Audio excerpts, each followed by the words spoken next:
So here we are.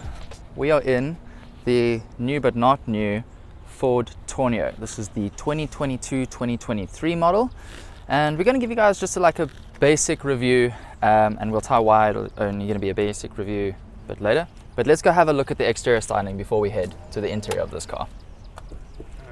So on the exterior of this vehicle, Ford have the classic grille, which has become quite synonymous with all of their cars really, from the Focus to the Fiesta to the Tourneo and even the outgoing Rangers.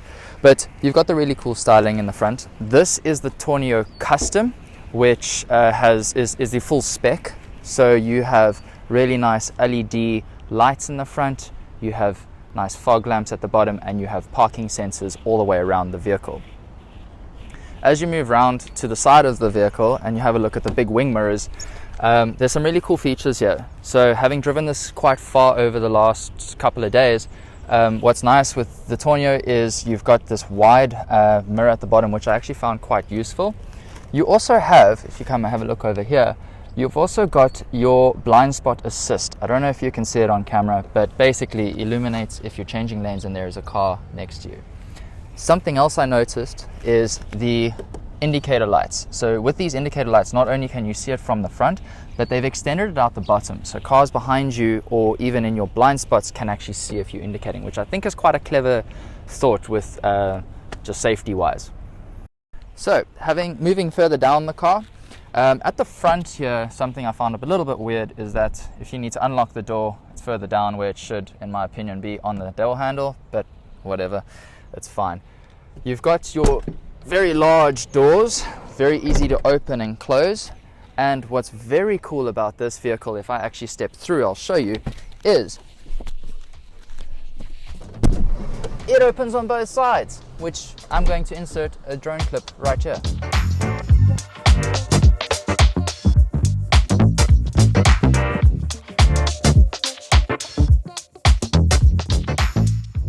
So, as you see, very cool, very useful, especially if you want to fly drones through your car.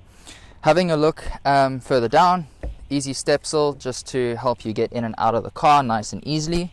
And if you actually have a look on the inside, which we will head to just now, there is ample room.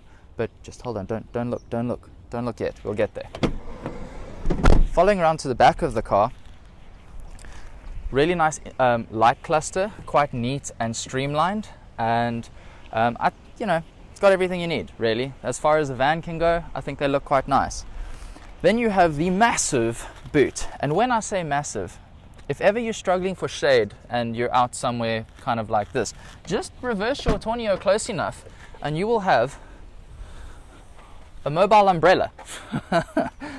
But as you can see in the back here, you've got plenty of storage space, which is ample. And if you need extra space to load anything up, simply pull on the tethers and you've got plenty of room to load up.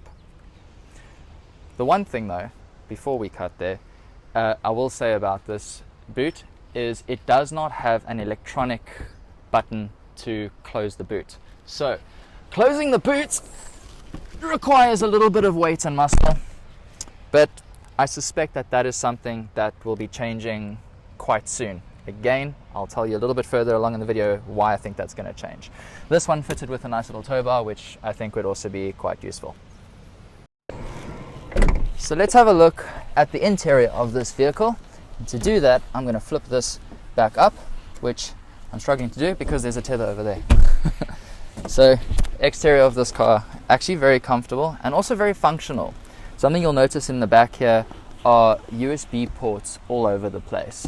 You've got USBs at the back, you've got USBs behind these seats, and there's in the front too. With the seat layout at the back here, you can orientate it how you want when you purchase the vehicle. So right now, these seats, the way that they are orientated is kind of facing each other, conversational style, but you can actually then flip these seats to face the other way, which I think is great. ISOFIX fittings everywhere, so if you have octuplets or whatever they're called, you can have a bloody seat in here for every single one of your little mini soccer team. Nice feature about flipping the middle seats down is when you do flip them down, Each passenger has a little spot to put your phone or your laptop or whatever, and cup holders. This car does not have a shortage of cup holders. You've got 2 in the center, you've got 1 next to you, the same on the other side, and then obviously loads in the front too. So speaking of the front, or actually before we get to the front, something I really like about the rear of this vehicle is the aircon vents. So the aircon over here is actually controlled independently at the rear for the passengers, so they can change the temperature as well as the fan speed, which I think is really, really good, because obviously you don't want to blast your passengers according to whatever you're feeling. And lots of little pull down blinds all over the place, which again, if you don't want to end up with t-shirt tans, probably quite useful. Cool, let's head over to the front. Alright, so having a look in the front of this vehicle, very, very comfortable space, and we're going to go from left to right just so I can keep my train of thought. But you've got very cool little armrests which are adjustable, again quite useful. If you didn't have these, I think it would be a problem. But starting on the right hand side here, you've got all your controls for electric power mirrors, electric windows obviously in the front only, your locking things, blah blah blah. Moving over, and we'll go through the cup holders at the end of this I think, but moving over to the steering wheel, a super comfortable steering wheel. It felt a little small to me at first, but you get used to it quite quickly, and when I say small, it's a big car with a normal size steering wheel, that's all I mean. But it's very, very well equipped. So you've got your adaptive cruise control, very useful. Having gone away this weekend with a bunch of family, it was great on the open road. Set the cruise control, set your distance from the car in front of you with literally the touch of a button, and off it went. Obviously your volume buttons, and you've got your menu buttons here. Taking a look though at the instrument cluster, again, this is an outgoing model, and that's another little hint to what I'll say at the end of the video.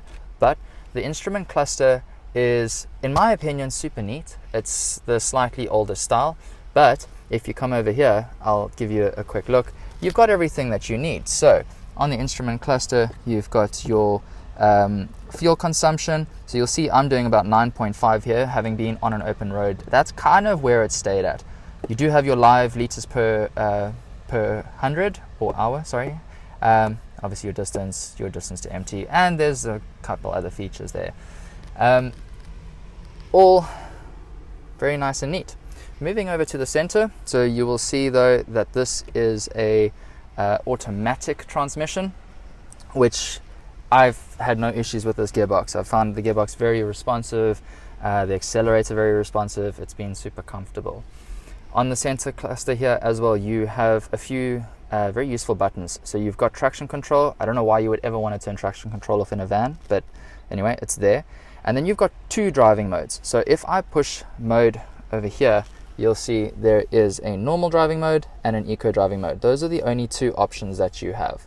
But yeah, make of that what you will. And then you've got your parking sensors. Sometimes you may need to switch those off because get close to a pavement when parking and the thing screams at you. Coming over to your infotainment system, this is the slightly older style infotainment system, but again works wonders. It is all touch screen with some manual buttons as well, volume buttons, and yes, you guys guessed it, I'm talking about buttons again, as well as aircon speed control and everything else that you need there. In terms though of Apple CarPlay and Android Auto, this one does not connect just via Bluetooth. You do have to connect the old school way with a cable to one USB. If you want to charge, you do have a 12-volt battery too. So, I mean, it works, but we are getting a bit spoiled nowadays with everything connecting by Bluetooth. And then before we head anywhere else, I do want to just point something out down here. So in this Ford Tourneo custom model, you've got a lot of space here, as well as a 150 watt charging port. So if you like us content creators and need to charge gear, it's perfect for that. If you've got one of those little electric cooler boxes and a car full of people to keep their refreshments cool, very, very cool idea and works very well. Then you've got all of your cubbies. It's a cubby hole. There's not much more to say than that. There's one there.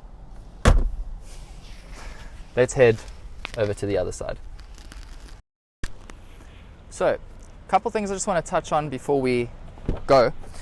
Having a look at the doors here, I do have one complaint, and that is, although there is a step, right, there is no handle. So for someone to get in, yes, you can lean on the door, but for vertically challenged people like myself, it is a bit cumbersome. It's a bit of a mission, but that's just one small point. But having a look at the door, again, for the passenger side, you have electric mirrors, your lock and whatnot, and you have a plethora of storage. You've got plenty of storage down at the bottom. You've got some more over here with a bottle holder, and it's actually quite a large one, so you could probably fit a 1.5 litre in there, no problem, and some more storage over there. Then moving over to the interior, you have another bottle holder, again, big enough for probably a 1 litre, as well as another cup holder for, I don't know, a coffee cup or something like that. Very, very useful. So plenty of storage for that. Your little boot lid clip there. Something I do want to touch on, you have to open the passenger door in order to open the flap for fuel. Bit weird in my opinion. You should be able to just push it and it pop. I don't know. Make of that what you will, but there it is. In case ever you're driving a Tourneo and you don't know where the hell to fill the car up, there it is, passenger side. So what we're going to do now is just go for a bit of a drive, and then I'll leave you guys be. See you then. So in terms of driving, as I said, this is a very, very comfortable gearbox. I haven't had any issues with it. This is I don't know if I mentioned before, but this is a 2 litre turbo diesel motor making 137 kilowatts and I think 430 newton meters of torque. I will insert the actual thing in a text here somewhere. But yeah, very comfortable to drive. I mean, as you can expect from a van, it's a little bit wafty around corners, a bit of body roll and that sort of thing. But I mean, it is a van, it stops, it goes, it's very comfortable. The seats are very comfortable in my opinion. And the aircon works an absolute treat on hot days. It's only 19 degrees today, but I run hot, so aircon is always on. Yeah, I've spoken about the fuel economy already. I'm doing about 9.5, 9.6 litres per 100 kilometres, which for a van that's kind of shaped like a brick, as vans are, does the job very, very well, in my opinion. So, I've built up hype about why I keep referring to this car in the past tense. This one that I'm in right now is actually a demo model at Colfit's Ford Somerset West, as you guys are probably very familiar already.